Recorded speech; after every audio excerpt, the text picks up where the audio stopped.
2008 is on.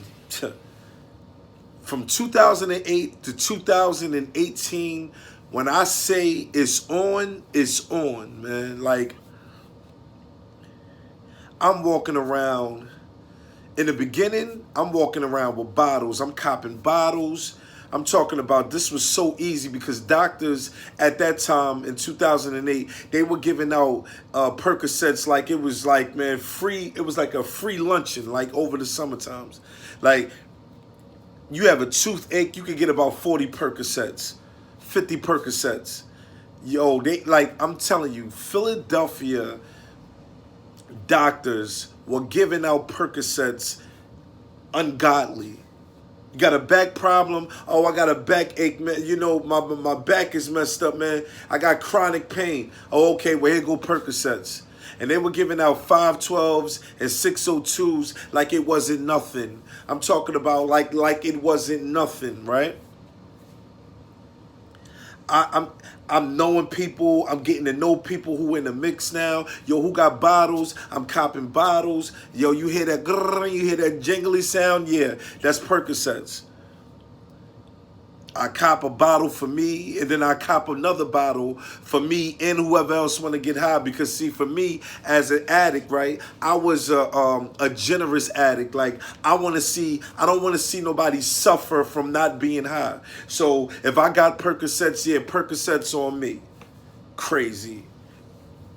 For 10 years of my life, you know, I did things that I wouldn't have never done if I was sober. The only thing that I didn't do was do anything that was against my manhood, right? For drugs. And I never like told on nobody or something like that. But pretty much anything that you could possibly think of almost I've done it. I've slept with women that I probably wouldn't have never slept with because I knew I needed pills, right? And I knew that they were what you call low self-esteem. And my addiction said, well, use what you got to get what you want. And that's what I've done. I've dealt with women that I knew that they were going to give me money. I knew that they were going to take care of me, all because of my addiction. You know, I've lied. I did criminal activities. It's a lot of things that I've done. I stole just because I wanted to get high.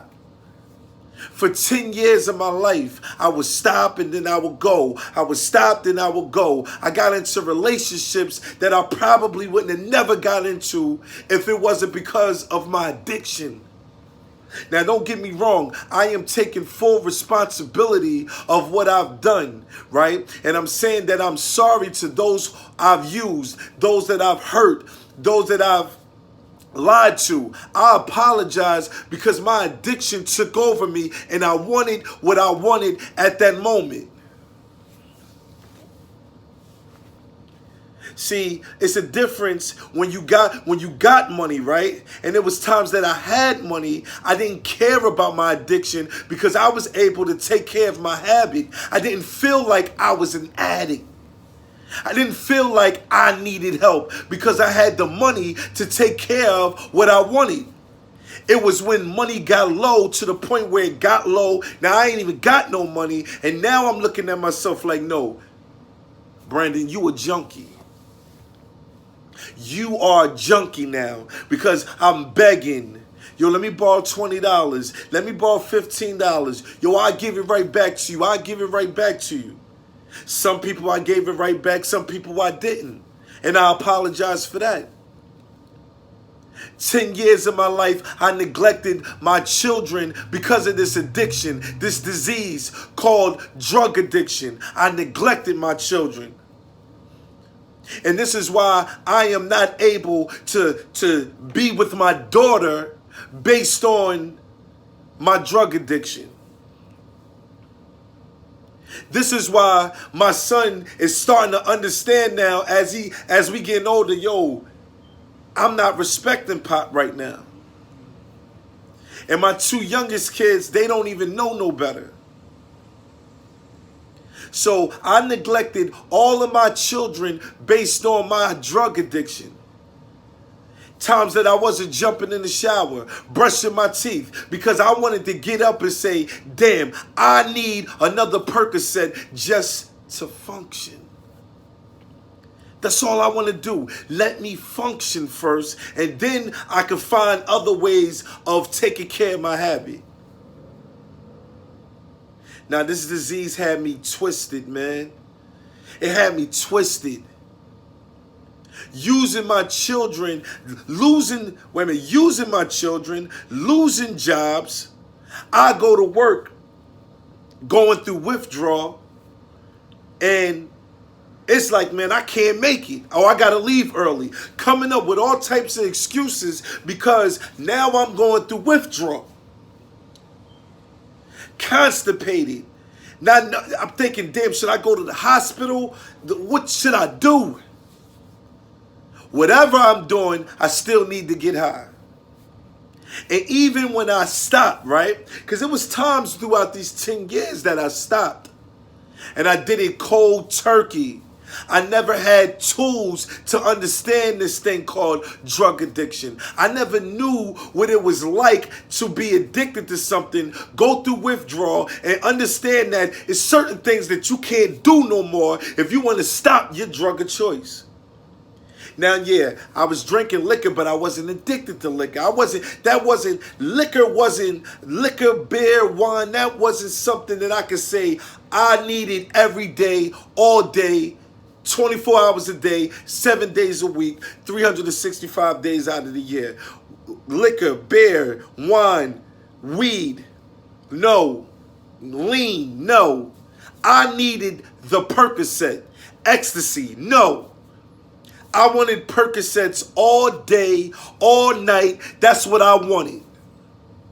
And I would do damn near anything to go get it. And if you told me that them pills was up 52nd Street or up Southwest or wherever you was at, I would try to get a car. And I ain't saying that I would steal a car, but I'm going to get a ride. And if I can't get a ride, I'm on my way. I'm going to get there. See, it had me bugged out because I didn't know me. I was hiding away from everything that I was going through. Right? But then, let me tell you something about your addiction. When you are addicted to something, people don't care about you no more because they see that you don't care about yourself. They don't care about you because they see you don't care about yourself. People were selling me fake Percocets, right? Guys that I probably knew all my life, that I probably say I love you, they sold me fake Percocets. And why should they care?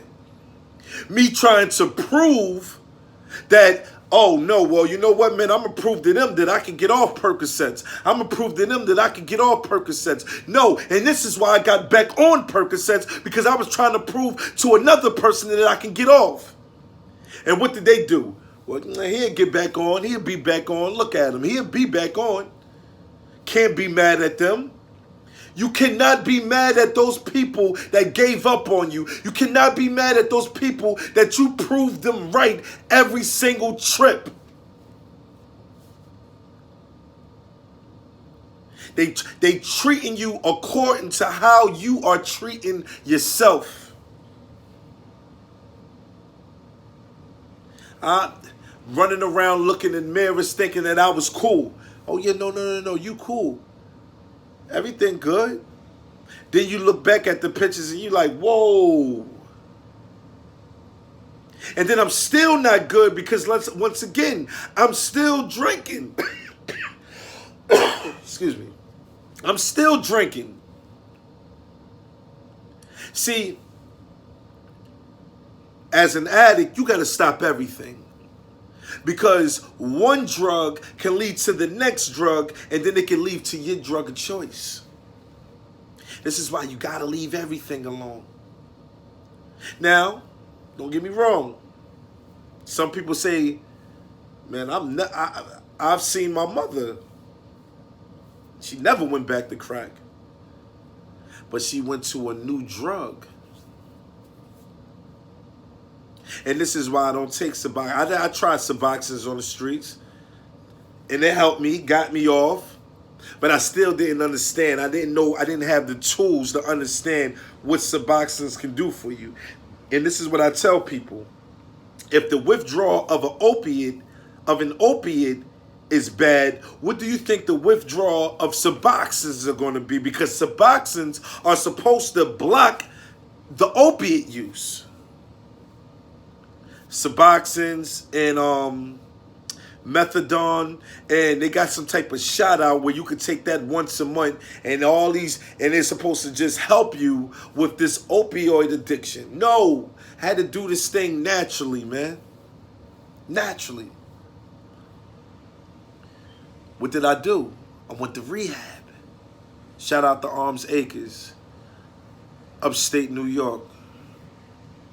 Arms Acres gave me the tools. At first, I didn't want to go. At first, I didn't want to be there. Because I'm like, man, not for nothing, I got a place to go to. These people look like they just came from under the roof. Inside the roof, or under the sewer hose, or under the car. After I got past my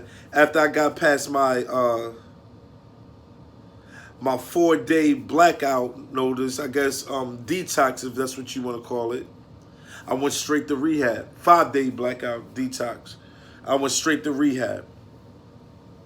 And at first I wanted to leave there too. But then I had to say to myself, you already 5 days clean, 6 days clean. Give it a try. Once I start giving the rehab process a try, I started coming up with a game plan. Because now I really want it. I wanted so bad that I seen everything. I seen myself having a year clean. I seen myself speaking. I seen myself giving everything that I had bottled in that I was afraid to show the world. I seen myself doing. When I get out of rehab, I'm going to give the world what they need to get by. I'm going to give the world the inspiration that they need to say, I don't want to use drugs no more. I don't never want to use drugs ever. I'm going to bring awareness not only to my community, but to the community of the world. Because this thing called addiction don't care about race. It don't care about nothing. When I seen in that rehab that it was an equal amount of blacks, whites, Spanish, I said, wow. Wow. And then I also seen that it is people that are going through the same thing as me. And how did they get by? How did they get 10 years, 20 years? I want to be like them. And getting out of rehab, that's what I did. I'm free. I'm sober and I'm free. And I'm not afraid. I'm not afraid of being me. I told you, I did everything under the sun but do something against my manhood sexually and tell on somebody or anything of that nature. I am free and I'm not ashamed.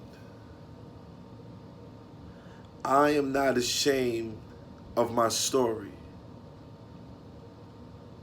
I tell people, don't be ashamed of your story.